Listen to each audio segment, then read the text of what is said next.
Hey guys, welcome back to Road to Dark Matter. This is a series where every time I get a gun gold, I'll post a video with my best class, tips, stats, and progression.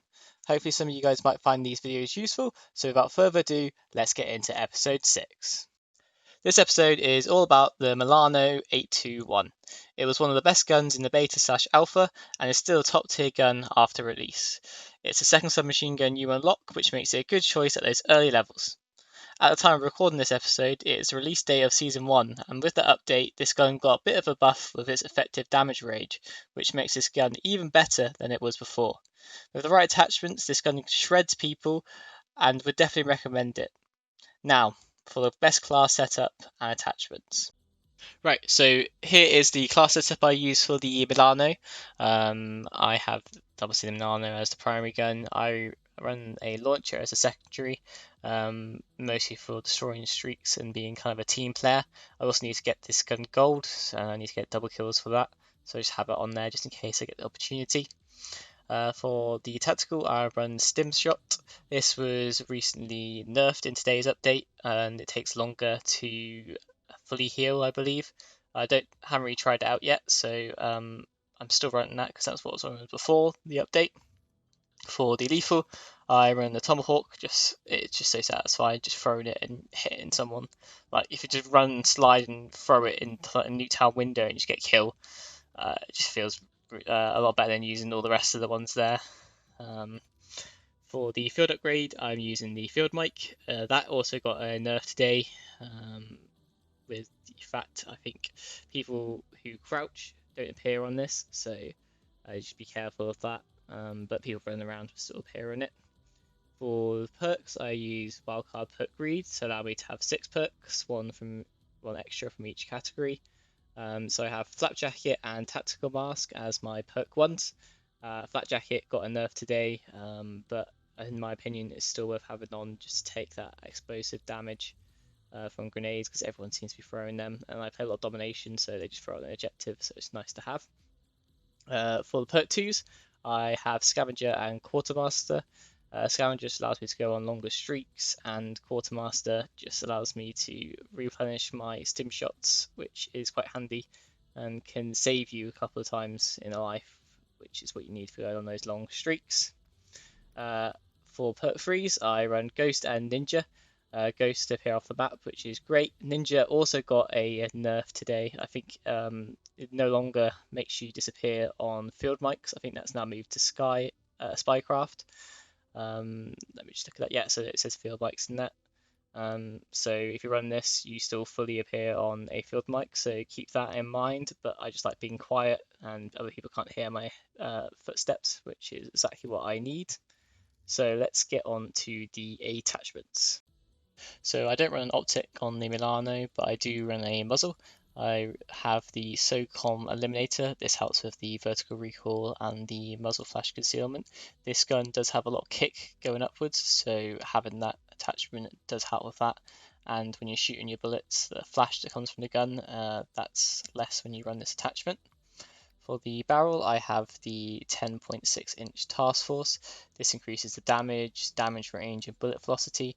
Bullet velocity isn't a big deal, but the damage and the effective damage range is quite good to have on this gun, and it makes it better for the longer ranges. Don't run a body or an underbarrel, but I do run the Salvo 55 round fast mag. Just as extra bullets in the mag and being able to reload quicker is just such a great ability on this gun. And it does have a big negative of 25% aim down sight time, but personally I don't really notice it. Probably if you looked more in depth, you'd notice it a lot more, but I love having that attachment on there. For the handle, I run the airborne elastic wrap, aiming down sight time to counteract what the last attachment did, flinch resistance, and the aim while going prone. I like to drop shot a lot, so this is a very good attachment for me and works incredibly well for my play style. For the stock, I have the Raider stock, again sprint to fire time and aim and walk in move speed. So when you're running around with a submachine gun, having that ability to shoot first coming out of sprint is a big factor in winning gunfights, so that's a perfect attachment to have on this gun. For the camos, pretty standard obviously. So for the spray one, you've got the 300 eliminations. This comes naturally when using the gun. Probably get this before you get to the max level and done all the other camos. For the next one, you've got stripes, which is 75 headshots, which comes naturally again.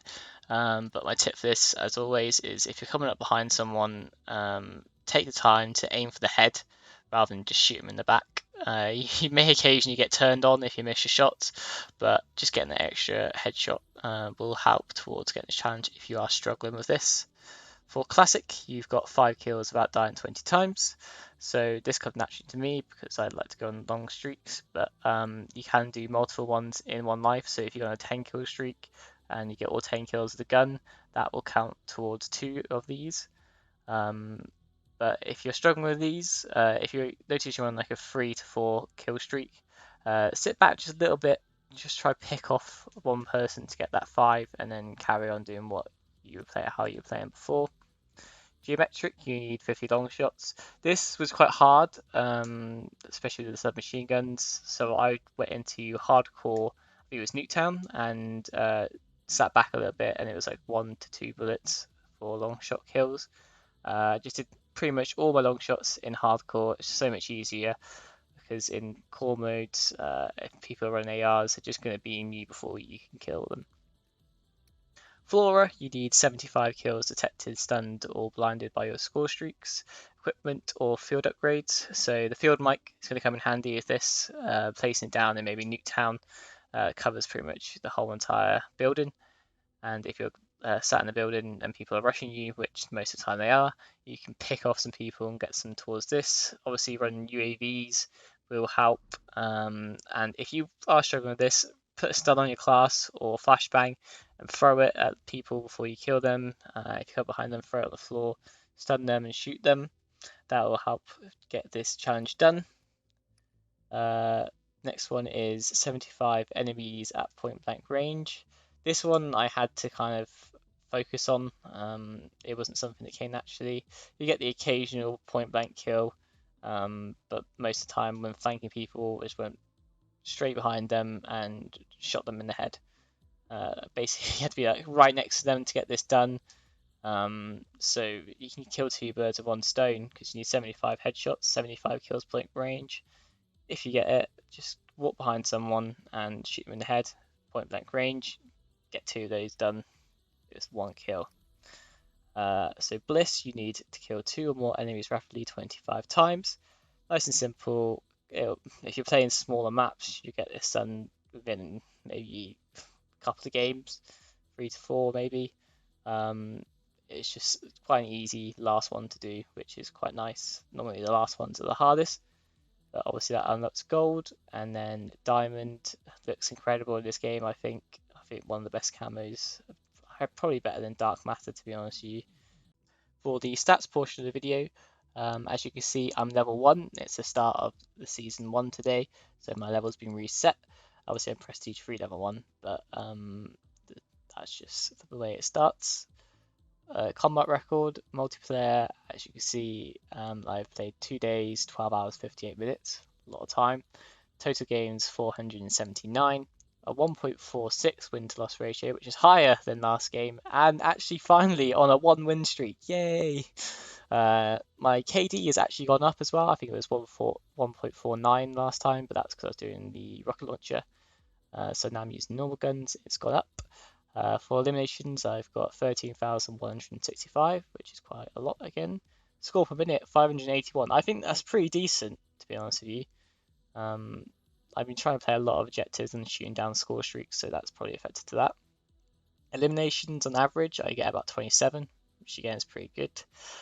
High skill streak is still 24, still haven't managed to get above that, but I have been grinding out those challenges rather than going for high kill streaks. Might as well show you the zombies one because that's probably where I spend most of the time leveling up my guns. So I've played 2 days, 7 hours and 35 minutes in that mode with 115 games played, 115. Little Easter egg there.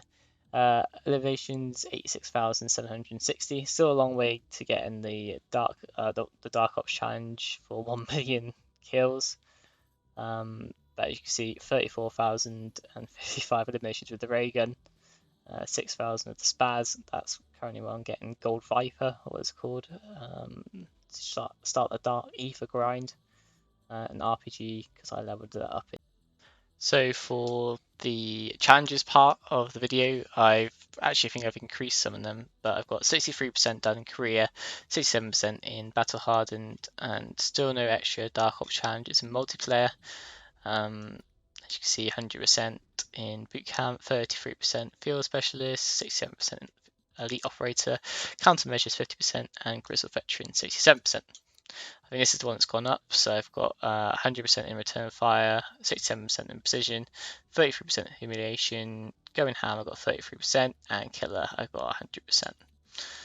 Close to a couple of challenges, but I've been trying to save them off for this season so I can level up quickly. And obviously there's no cap this season, so doing all those challenges will help me level up quite a lot. With regards to zombie challenges, I've done quite a lot of the Dark Ops challenges, as you can see.